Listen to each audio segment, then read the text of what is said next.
ನಮಸ್ಕಾರ, ನ್ಯೂಸ್ 26ಗೆ ಸ್ವಾಗತ.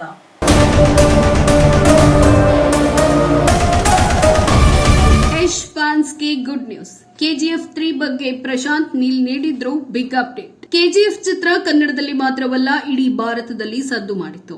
ಮೊದಲೆರಡು ಭಾಗಗಳಿಗೆ ಉತ್ತಮ ಪ್ರತಿಕ್ರಿಯೆ ವ್ಯಕ್ತವಾಗಿದ್ದರಿಂದ ಇದೀಗ ಮೂರನೇ ಭಾಗದ ಬಗ್ಗೆ ಸಾಕಷ್ಟು ಚರ್ಚೆ ನಡೆದಿದೆ. ಇದರ ಬೆನ್ನಲ್ಲೇ ಸ್ಟಾರ್ ಡೈರೆಕ್ಟರ್ ಪ್ರಶಾಂತ್ ನೀಲ್ ಯಶ್ ಫ್ಯಾನ್ಸ್ಗೊಂದು ಗುಡ್ ನ್ಯೂಸ್ ನೀಡಿದ್ದಾರೆ. ಕೆಜಿಎಫ್ 3 ಚಿತ್ರದ ಬಗ್ಗೆ ನಿರ್ದೇಶಕ ಪ್ರಶಾಂತ್ ನೀಲ್ ಹೇಳಿರುವ ಮಾತು ಇದೀಗ ಅಂತರ್ಜಾಲದಲ್ಲಿ ವೈರಲ್ ಆಗ್ತಿದೆ.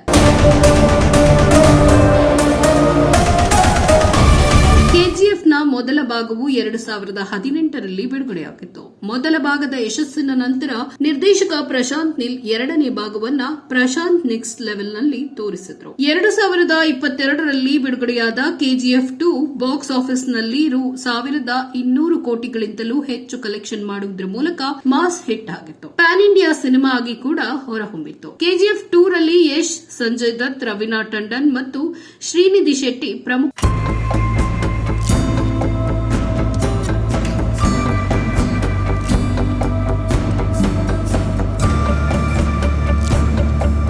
ಪ್ರಕಾಶ್ ರಾಜ್, ಈಶ್ವರಿ ರಾವ್ ಮತ್ತು ಚರಣ್ ಸಹ ಪೋಷಕ ಪಾತ್ರಗಳಲ್ಲಿ ನಿರ್ವಹಿಸಿದ್ರು. ಯಶ್ ಅವರ ಬಾಲ್ಯದ ಪಾತ್ರವನ್ನ ಅನ್ಮೋಲ್ ವಿಜಯ್ ಭಟ್ಕಳ್ ಎಂಬ ಹುಡುಗ ನಿರ್ವಹಿಸಿದ್ರು. ಎರಡನೇ ಭಾಗದ ಕೊನೆಯಲ್ಲಿ ಯಶ್ ಸಾಯುತ್ತಿರುವುದನ್ನ ತೋರಿಸಲಾಗಿದ್ರು. ಕೆಜಿಎಫ್ 3ನೇ ಭಾಗದಲ್ಲಿ ರಾಕಿ ಬಾಯ್ ಇರಲಿದ್ದಾರೆ ಎಂದು ಹೇಳಲಾಗ್ತಿದೆ. ಹೀಗಿರುವಾಗ ನಿರ್ದೇಶಕ ಪ್ರಶಾಂತ್ ನೀಲ್ ಇತ್ತೀಚೆಗೆ ಚಿತ್ರದ 3ನೇ ಭಾಗದ ಬಗ್ಗೆ ಮಾತನಾಡಿದ್ದಾರೆ. ಕೆಜಿಎಫ್ 3ನೇ ಭಾಗವಾಗುವುದು ಖಚಿತ. ಅದಕ್ಕಾಗಿ ಕಥೆಯು ಸಿದ್ಧವಾಗಿದೆ. ಎಲ್ಲವೂ ಪ್ಲಾನ್ ಆದ ನಂತರ ಚಿತ್ರೀಕರಣ ಶುರುವಾಗಲಿದೆ ಅಂತ ಯಶ್ ಫ್ಯಾನ್ಗೆ ಗುಡ್ ನ್ಯೂಸ್ ನೀಡಿದ್ದಾರೆ.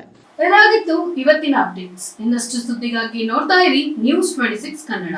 ನಾವು ನಿಮ್ಮೊಂದಿಗೆ.